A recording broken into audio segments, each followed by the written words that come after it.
I have Danny Cage and a few of the wrestlers from the Monster Factory with me now. The show is about to premiere on March 17th.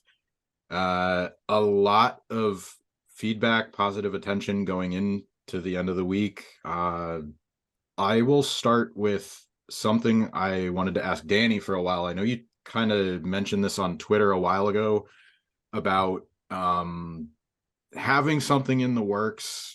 Couldn't really say what it was. Is this kind of what it? Okay. Yeah, this has been going on for like 6 years now. This was been going on before there was an Apple TV Plus. Okay. We've been working with this group of guys and girls from Public Record and Vox Media, and working on this, and got the deal done. It got the green light July 31st of last year, and that was the deal. And we couldn't say anything until last week. So yeah, it was tough, man. It was tough keeping my mouth shut for so long. I rarely Especially, do that. I was going to say, especially as somebody that is, the face of a brand, you are very Yeah. vocal on social media. How tough, and this is for everybody, but how tough was it for you, uh, just to kind of not say what was going on? Go ahead, Twitch and Goldie. Uh, in my case, it was I mean, there are moments where I kind of had to try and get people to come to the shows, and I was nudging them a little bit more than I usually would, and they were like, "Well, it ebbed and flowed." There were certain moments where I had to be really good at keeping my mouth shut, and then there were other moments where it was fairly easy to Mhm. not let anything slip. Yeah, in wrestling, there's a lot of times where you have nothing going on and you wish you did, and you wish you could tell everyone all this cool stuff you have. And, in this case, we couldn't. So it was hard. How about you, Gabby? Oh, you're on mute. You're muted. Hi, sorry about that. What a rookie. I always had weird projects going on, so I would tell people that I was working on something and nobody was shocked about it or cared at all. So, so it was easy to kind of just be like, yeah, I'm filming some stuff. And then if they asked or were a little bit more interested, I'd, be as vague as possible about it. But it sucked not being able to really divulge what was truly going on. All right, so now it's out there. We can talk about it. I'll go to Twitch first. If people caught the trailer, you're not working a gimmick. You actually have Tourette's. What's the? And this is, there's been gimmicks that most Bubba Ray Dudley had a stuttering gimmick. There's all been where most cases they've poked fun at it. You're not doing that. This is part of your real life. So what, two-part question, what do fans usually say when they find out that it isn't a gimmick, and what do you want them to know about your everyday life and how you have to, sort of overcome it and make this part of your life, or it is part of your life? The interesting thing is that I haven't gotten a lot of people asking me if it's a gimmick. The way I portray it, or not portray it, but like the way my character is portrayed in the ring is just, it's me, and my Tourette's isn't. I think the difference between those gimmicks you brought up before was it was kind of manufactured. You had to force the stuttering and the movements and the twitching and such. And for me, it's just this is how I go about my everyday life. Sometimes it's intense, sometimes it isn't. I honestly, I barely tick when I'm in the ring, which I feel like can be a bit of a problem. But I think it's just because I'm so focused and I'm doing something that I love. For me, it's I guess the one thing I would want people to know about what I go through with my everyday life is, for the most part, it's fairly normal. I make horse noises a lot of the time when I'm doing that. But also, like, what I want people to know is that, you know, if you struggle with this disorder, you can still go after something that you want to go after. You can still, pursue your dream. It's not a deterrent. Gabby, you've had TV exposure on Ring of Honor and AEW. The lighter side of that, you were a meme for a while. What do you sort of want this show to, do for you? I mean, you have social media exposure and TV exposure. This is a different thing. So what do you kind of hope this shows people? I hope this gets to a different audience other than a professional wrestling audience, and it can show people outside of our bubble of professional wrestling what we do. And because normally when you talk to someone and you say, yeah, I'm a professional wrestler and stuff, oh, the fake stuff, that's what they'll go and say to you, and you're just like, and then you got to get into the whole thing. And I hope that this kind of eliminates that part of the conversation and shows that, like, okay, yeah, it is predetermined, it is what it is, but it is still real, and these are real people with struggles and stories, and that a lot of work goes into it. And I hope that it opens me up to a whole new audience, and opens us all up to a whole new audience, and gets people watching professional wrestling that may have never watched it before. Goldy, you also have had AEW exposure. You've worked, I think, 3 matches on Elevation.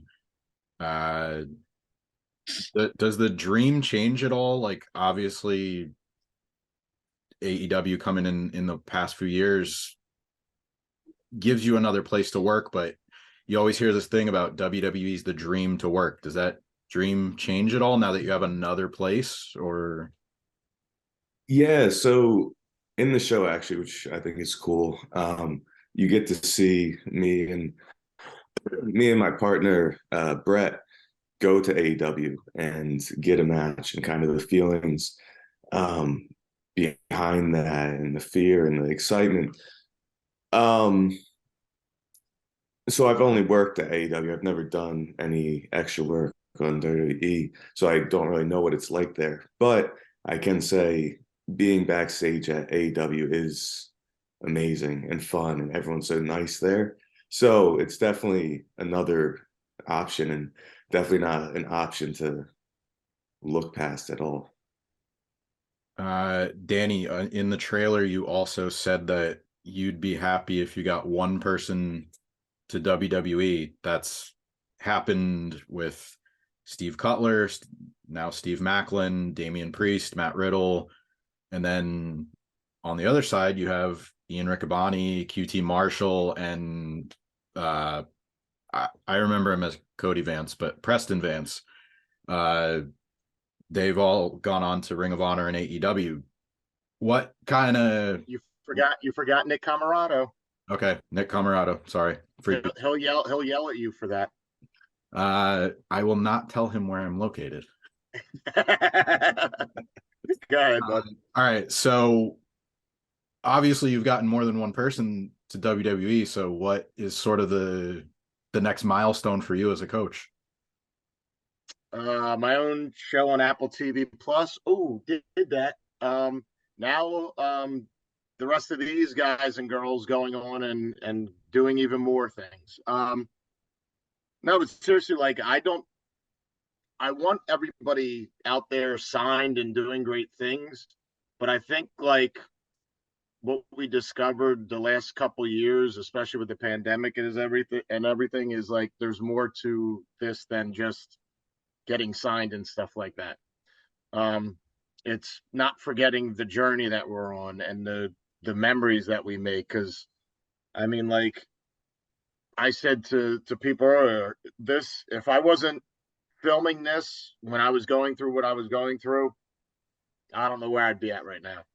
Like, I got through this because of we were filming this. And that's what wrestling can do for you. That's the family you create. That's the bond that you create. And just being around these type of people and the type of people we have with Apple TV Plus, with Public Record, with Vox and all that stuff, and all the wrestlers and coaches we have with Missy and everything, it's family. and I just want to make sure my family's taken care of. So if that means we need to get some more people signed, then get some more people signed. If that means we need season 2, 3, and 4 of Apple TV Plus Monster Factory, we'll get that too. The goalposts always move. On the flip side of having, you know, the positive exposure from a show like this, did you have any issues with prospective students that wanted to come in maybe knowing that there was going to be cameras there? Like, did you have to maybe set anybody's expectations to the right level, or maybe turn anybody away that thought this was... No, but like, here's something that's very odd, and we talked about it on other shows, but like in wrestling, like a lot of people don't believe people when they say, hey, we have this thing coming up. So like I would be there and just be like, hey, right now would be a great time. And they're like, well, I think I'll wait till the end of the year. I'm like, all right, you know, and they'll wait and they'll be like, oh, I didn't know you were taping a show. Yeah, I know. Well, I couldn't tell you. So here we are. But we had other talent that like didn't do the last show because people told them not to do it, or because they thought like it wasn't real or it was a work. So, you know, but I tell this to all the students too, like they missed out and all that stuff. And some people quit after we were done taping. They just walked away from the Monster Factory. And I'm such a sucker, I'll welcome them all back, because if they want to come back, then they usually means that you realize you made a mistake. And if you're not going to let someone come back from a mistake, what's the purpose of admitting that you were wrong? So I'll have some more students, I'm sure. And, you know, it is what it is. We'll figure it out. If we get too many students, I don't know, maybe another school. Maybe these guys can be coaches and girls. Who knows? One name I didn't mention, LSG, is doing that now. So he went. Yeah, LSG and Shaheem Ali. Well, Shaheem Ali is not coaching, but Shaheem Ali was another one. But yeah, LSG's coaching over Creator Pro. There's another guy. You guys all have your profiles in the trailer. You know, they tell like, oh, here's my story, and it's all very condensed. But I'll pose this question to Danny first, and then if anybody else wants to answer, what do you want fans that see the show to know about the other 3 people on the call right now that didn't, you know, that's not gonna get across in 5 or 10 seconds of a quick blurb or a profile like that? Wow. How much Goldy has helped me and become like my right hand. How much I love Twitch, but I tease the shit out of him. And how much that Gabby is usually my rock. She's the one I can cry to and tell her things. I think they get you teasing me quite a bit in the trailer. I think they're gonna pick that up, but yeah, I think your aunt is too. Oh my Jesus God. Christ. But I'll say the trailer, great, amazing trailer, awesome, but it doesn't do it justice for what really happens in the show. Like there's stuff I didn't know Gabby's story. I didn't know the extent of Twitch's story. I don't think many people know my story. I'm a very close person. So being able to see the inside of these people's real lives in an industry that's so fake, being able to see the real side of everything is amazing. Yeah, it's refreshing. I'm so glad that they did that, because that's what I wanted. And I told them before, I was like, if this is going to be some, you know, no offense to all the other kind of shows out there, but I didn't want this to be like the Pawn Stars or any of that stuff. I didn't want it to be Storage Wars and shit like that. I wanted it to be a real show. A real show. You know? Fans are going to get their chance to see that. Monster Factory, March 17th. Thank you guys for your time today. Thanks. Thank you so much. Thank brother. you.